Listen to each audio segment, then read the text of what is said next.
One regenerative agricultural practice which has been attracting great interest in recent years is that of agroforestry. Simply put, farming with trees, or to use a more formal definition as agreed by the European Commission, land use systems in which trees are grown in combination with agriculture on the same land. Of course, agroforestry is nothing new and has been widely practiced across the globe for centuries in all manner of situations. But in many regions, it's a practice which has largely fallen out of fashion in the last half century, with many farmers becoming unfamiliar with the technique and many areas of orchards especially being lost. Agroforestry is an attempt to replicate the balance of natural ecosystems to enhance the functionality and sustainability of the farm system, essentially to build greater resilience into an agricultural system. Given the multifunctionality of agroforestry techniques, they are considered to be polycropping systems, that is to say, the practice of growing two or more complementary crops in the same space at the same time in an attempt to mimic the natural diversity of ecosystems in field. Indeed, a key characteristic of successful agroforestry is that trees must use resources that the crop would not itself acquire, so as to avoid undesirable competition and reduction in productivity. As with any polycropping system, agroforestry seeks to utilise natural ecosystem services around predation, disease control and soil fertility, while aiming to make much more efficient use of available growth resources on a given area of land to increase or stabilise yields with fewer synthetic inputs and a lower impact on the environment. One of the significant advantages of agroforestry systems, and one of the reasons it never fell out of fashion in hotter climates, is also that it has the potential to provide shade within cropping systems to optimise water utilisation. This will become an increasingly desirable aspect of agroforestry systems as climate change continues to impact on food production. Agroforestry systems have four common characteristics. One, they are intentional. Combinations of trees, shrubs and agriculture are intentionally designed and managed as a whole unit rather than as individual elements occurring in close proximity. Two, they are intensive. Agroforestry practices are intensively managed to maintain productive and protective functions such as cultivation, fertilisation and irrigation. Three, they're interactive. Systems seek to actively manipulate the biological and physical interactions between the separate components with a goal to enhance the production of more than one component at a time, while providing conservation benefits such as the provision of wildlife habitat. And four, they are integrated. Agroforestry systems are structurally and functionally combined into a single integrated management unit which utilises more productive capacity of the land to balance economic production with conservation. Within agricultural systems, there are three key types of agroforestry. Firstly, silvopastoral, such as you see behind me here. This is the practice of livestock being integrated into woodland, or alternatively trees being integrated into pasture, and may additionally include the practice of forest farming, the cultivation of high-value crops under the protection of a managed tree canopy. Silvopasture can mean anything, from the relatively dense planting of trees such as you can see behind me, to the more low-density practice of traditional parkland pasture common across huge swathes of the UK and Europe. Secondly, silvo-arable. This is the practice of broadacre arable or horticulture being integrated into a tree system, with crops generally grown between wide alleys of long-term trees set at specific widths to allow the easy access of carefully selected machinery. Agroforestry systems don't necessarily mean what you think they do.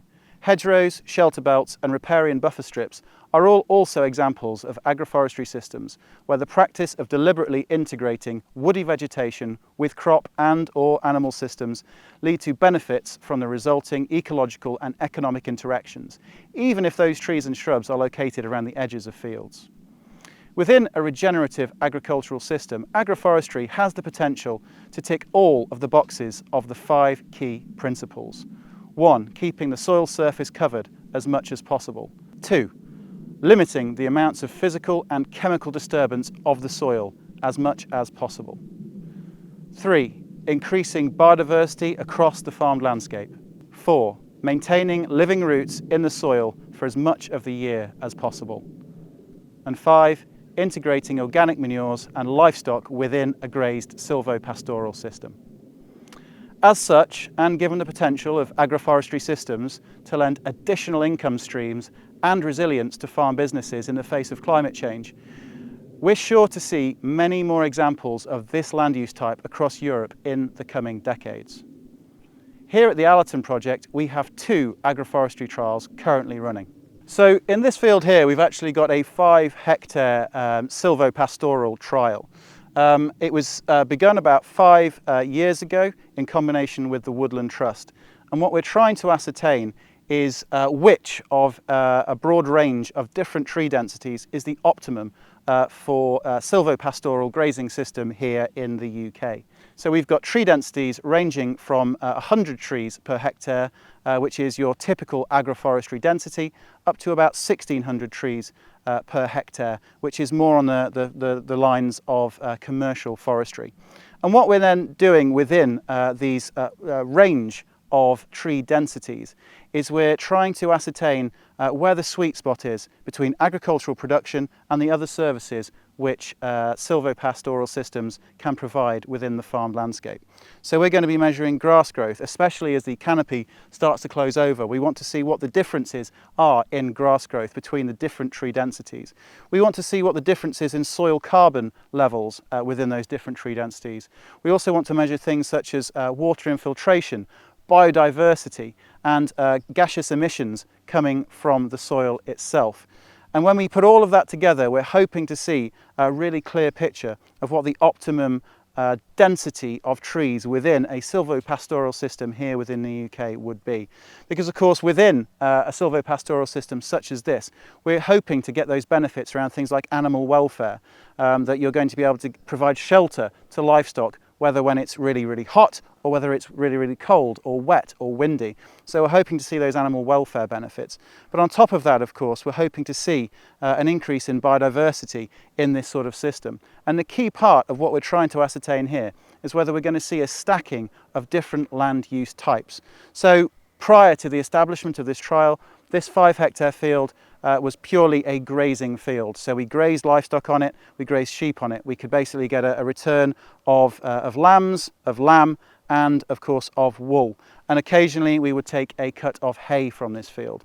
Now with the instigation of this silvopastoral system, there's the potential to stack multiple enterprises on top of that. Now these trees are all native hardwood species, but if we had have planted edible tree varieties in here, we could have had that extra level of output from a fruit or nut harvest. But of course we're also potentially seeing in future, with the way that agricultural policy across Europe is going, that hopefully we might be able to get elements such as offset credits from a silvopastoral system such as this. Now whether that might be carbon from the wood itself, from the trees, whether that might be carbon from the soil beneath the trees, or nutrient offsetting, potentially water runoff offset sort of credits. So these are all the sorts of alternative land use and farm income streams that we might see from a system such as this in the future. But also, you know, there is the potential for a field like this to have things such as agricultural rural tourism opportunities as well. You know, this is now a much more interesting landscape than it previously was. And of course, there's also the potential in future for a return from the timber itself. Now, whether that's just trimming the trees and potentially using the trimmings from those trees in a biomass boiler, such as we have here at the Allerton project, or whether it's actually felling some of the trees and actually using them for timber, as long as that carbon within the trees is locked up or at least reutilised in a system which is trying to subvert the use of fossil fuels, then that is still beneficial for the climate. So there's a really interesting trial going on here, and as the data starts to come in over the following years, it'll be really interesting to see what that optimum silvopastoral system here is at the Allerton project. As you can see, we've actually individually planted these trees, so we didn't go for an alley cropping system. And that was important for us because we wanted to be able to essentially continue to graze the whole field, and we also wanted to be able to graze it from day one. And if we'd have put them in alleyways, we feel that that would have reduced the area of the field which would have been available for grazing. Now, of course, the one thing which we can't do on this field is that we can no longer take a crop of hay or silage from it. And it's also very difficult to apply synthetic inputs to it as well. So that is the one trade-off that we do have in this system. It's very difficult now to get machinery into this field, but we feel that on balance, there is a lot of other stacking of enterprises that we are now doing within this field, which we actually feel is more beneficial for us as a farm business. And we would argue that most farms have some space on their farm to utilise land in this way for the benefit of both nature, for the benefit of biodiversity, for the benefit of hopefully soil carbon sequestration, and also for the benefit of the farm's financial bottom line. So as we were discussing, agroforestry systems don't just have to mean trees within fields, they can also mean boundary features such as hedges that you see behind me. And actually one of the really interesting things about hedges is that due to their unique four-dimensional and linear structure, they actually sequester carbon at twice the rate of woodland. And if you actually double the height and the width of your average hedgerow, it actually quadruples the amount of atmospheric carbon that it can store within its biomass. And it's important to remember that not only are we talking about the above ground biomass, but also that almost half of the average hedge's biomass is stored as rootstock below the ground.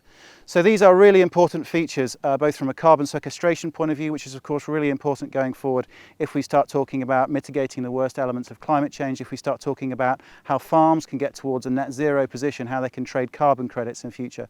But these are also really useful features, of course, in especially a silvopastoral system. As you can see, this hedge behind me is incredibly dense and it acts as a great livestock barrier, but it also acts as a great shelter belt. So, wind coming in from the prevailing wind direction, this direction, or sun on a really hot day, or heavy rain. Livestock, as you can see, they'll be lying underneath this hedge, so it still offers you those really key welfare benefits that you would also get from trees within fields. But actually, with its really dense structure, it can actually be an even more effective means of livestock sheltering from the elements, as well, of course, as being a great feature in the landscape for farmland biodiversity.